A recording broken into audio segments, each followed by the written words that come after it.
Hey everybody, I'm Gary. I put together a huge sports magazine collection together back in the early 2000s. Stuck it in a closet for collected till probably '05, '06. Stuck it in the closet for the next 20 years. And last January, I thought, well, let me go on eBay and see what's going on with Sports Illustrated.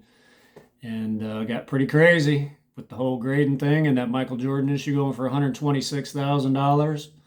So I made a huge video going through my whole collection, most of my collection the other day, but 50 minutes long. It was too long. Needed too much editing, so I'm just going to go through my collection piecemeal. So a lot of people don't know Sports Illustrated came out three different times, three different iterations. The first in January 1936 for 37, 38 issues. The next in 1949 for 5 issues. I got all five. The iteration we know today came out August 16th, 1954. So this is Wally Kilrea of the Detroit Red Wings. The Red Wings were midway through their 36th season when this came out, and they won the Stanley Cup that year, April 11th, 89 years ago today. They were the first team to ever repeat. They won again next year, and they were the first team to ever finish first, win the Stanley Cup. Finish first, win the Stanley Cup. And the next team to do that was the 54-55 Red Wings. So Wally played on the team with his brother Hurricane Kilrea, quite a World War II hero, probably the most decorated World War II NHL player. Their younger brother Kenny made it to the NHL, played on the Red Wings. Their nephew Brian made it to the NHL, played on was the first ever to score a goal for the LA Kings.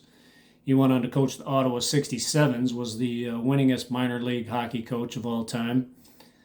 Wally's son, Wally Jr., played hockey for Yale, was their leading goal scorer every year he played.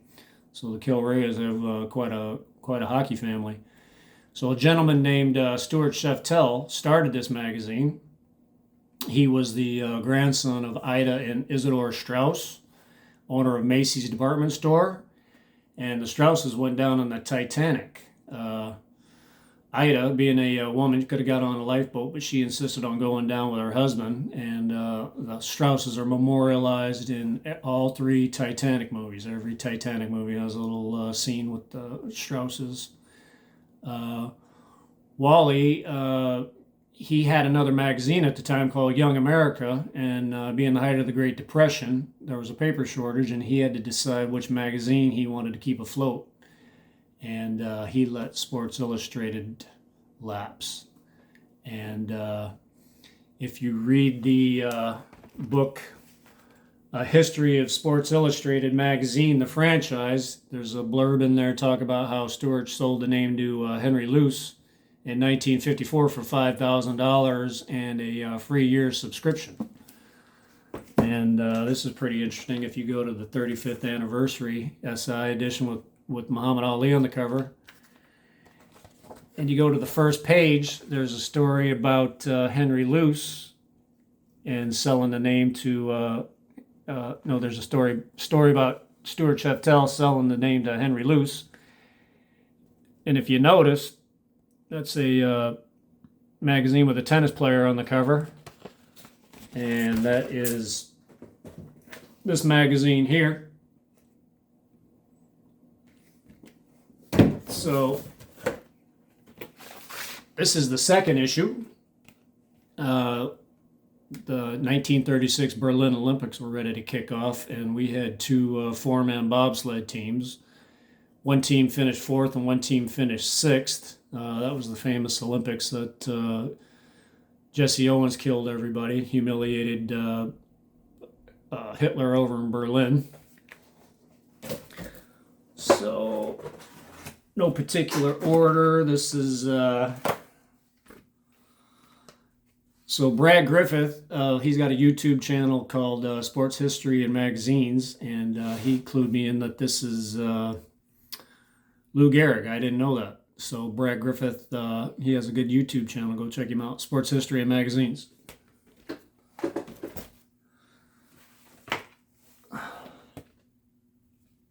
Yale.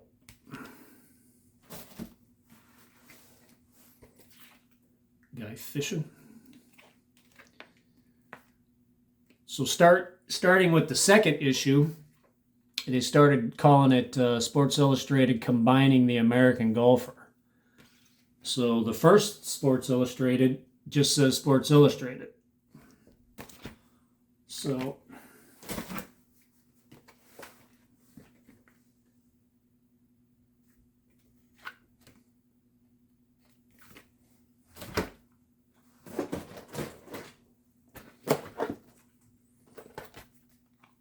it's the Ryder Cup. Two more golfers.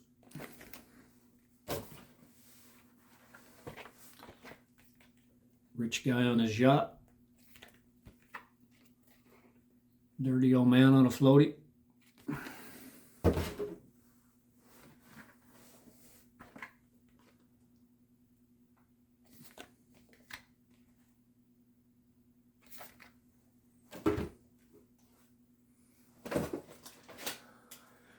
So it's interesting. Stewart said he had to, because of the paper shortage, he had to let Sports Illustrated lapse. So this is 1938, the year it went under. And if you notice, it's quite a bit, it's probably about life size, Life magazine size, and it's quite a bit bigger than the first issue. First issue being just slightly oversized, can't get it graded. But it's just strange that he let it go under because of a paper shortage, but the magazine started taking up so much paper.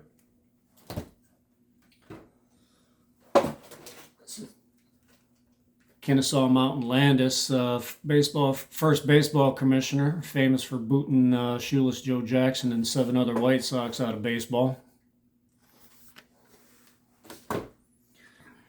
So, call me crazy, but I would love to see a sports magazine museum.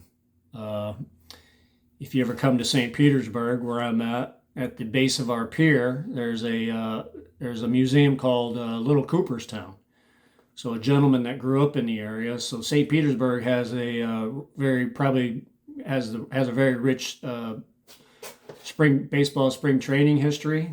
The Yankees spring trained here from 25 to sometime in the early 60s, and then at Miller Huggins Field, about 5 miles from here, and then the Mets started spring training there when they started in 62, I think, although sometime in the 70s, and then the Orioles took it over. Anyhow, this gentleman grew up in the area. He got over 5,000 baseballs signed throughout the years.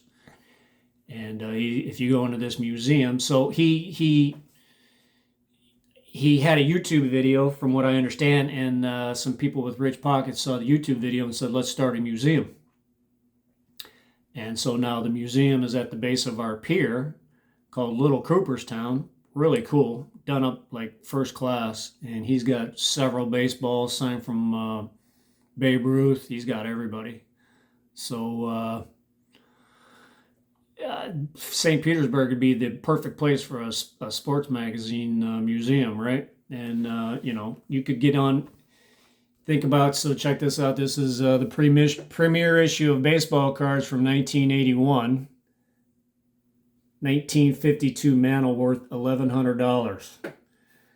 So you'd have been awfully, you'd have looked like Nostradamus back then if you'd have took several $1,000s and put together an unbelievable baseball card collection and started a museum. And I think there's a couple baseball card museums now, but I'll bet they didn't get them when the Mantles were that cheap. Anyhow, you had several $1,000s, you could put together a first-class sports magazine collection. So if nothing else, I would love to see Beckett come out with a magazine, sports magazine. How cool would that be? There's the very first issue. Mint condition, I got all 10. There's the second one, I got all 10 in mint condition. So this is pretty cool. So Dr. Samuel Beckett, his favorite player was Roberto Clemente. So this is the only cover Roberto Clemente was ever on. And this is pretty cool because it's Mr. Bing Crosby's personal subscription issue. How cool is that? Anyhow, well, that's it, and I appreciate you stopping by.